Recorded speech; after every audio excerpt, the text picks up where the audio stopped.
Hi, I'm Shivesh, and today we cover Principle 51, which is Speak with Impeccability. Now, successful people are conscious of the thoughts that they think and the words that they speak, both about themselves and others. They know that to be more successful, they need to speak words that will build self esteem and self confidence, build relationships, and build dreams.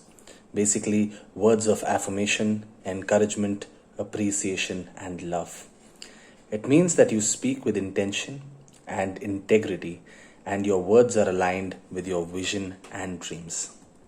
So, the first concept that I want to cover is that your word has power.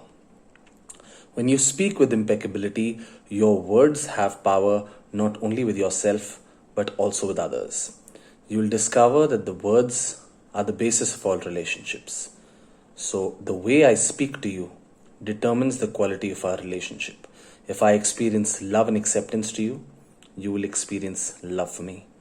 Similarly, if I express words of hatred towards you, you will most likely hate me. Your words put out a certain energy or message that creates a reaction in others, a reaction that is usually returned to you multiplied. So everything you say produces an effect in the world. Everything you say to someone else produces an effect in that person. You need to know that you're constantly creating something, either positive or negative, with your words. The next concept I want to talk about is the importance of stopping lying.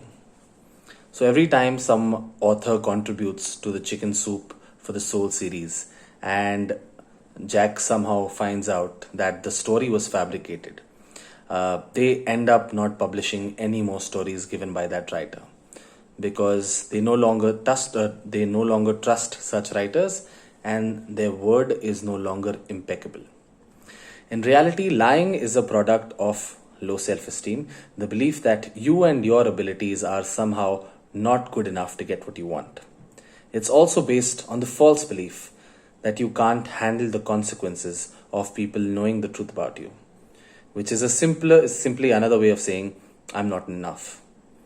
When you speak ill about anyone else to someone else, the other person will always be wondering, when will you turn that verbal poison against me?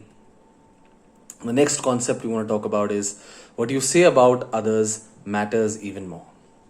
Now, the world's greatest spiritual leaders have always warned us against gossip and judgment of others because you end up releasing a poison in the river of energy that is set to bring you what you truly want as well. Even without a word being spoken, others can pick up your negative judgment and critical energy towards them. What you say about others has a way of finding its way back to the person you're talking about. Now, what does that do to your relationship with that person? So, what I want you to do now is make a commitment to be impeccable in your speech. Make an effort to appreciate something about every person you interact with. Make a commitment to tell the truth in all your interactions.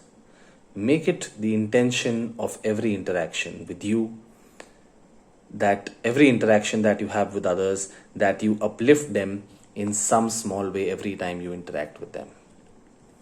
Now, last, we're going to talk about a story related to idle gossip.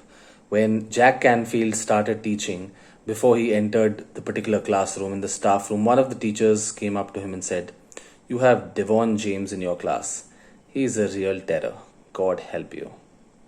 So even before he walked into the classroom, he already had an image of Devon even before he opened his mouth. And there's no doubt that he was sending out an unconscious signal to the student that I know you're a troublemaker. That day, Jack decided never to judge someone based on what someone else tells him about the person and rely only on his own observations. He also learned that if he treated someone with respect and signaled through his speech and actions that he had a higher expectation from them, they almost always lived up to that positive expectation. Now, the biggest cost of gossiping is that it robs you of a clear mind, and people who are impeccable think more clearly and thus can be more effective in their decisions and actions. So now we're going to end with some practical ways of how you can stop yourself as well as discourage others from gossiping. Now, if you're in the middle of a conversation and you see that the conversation is moving towards gossip, one of the things you can do is change the subject. Second, you can say something positive about the other person. So if the other person's just said something about negative about the person, contradict that or highlight a positive thing so that it becomes evident to the other people in the conversation that you're not interested in having negative conversations about other people. The third option is, of course, walk away from the conversation altogether. So that makes your intent very clear to all the other people in the group. The fourth option is to keep quiet. Don't add to all the negative gossip that's going on. You choose to stay silent and you make a conscious attempt not to talk negative and spread negative energy in the world. And the last is clearly state that you no longer want to participate in gossiping about others. Now that brings us to the end of Principle 51. In our next video, we cover Principle 52, which is when in doubt, check it out. See you in the next video.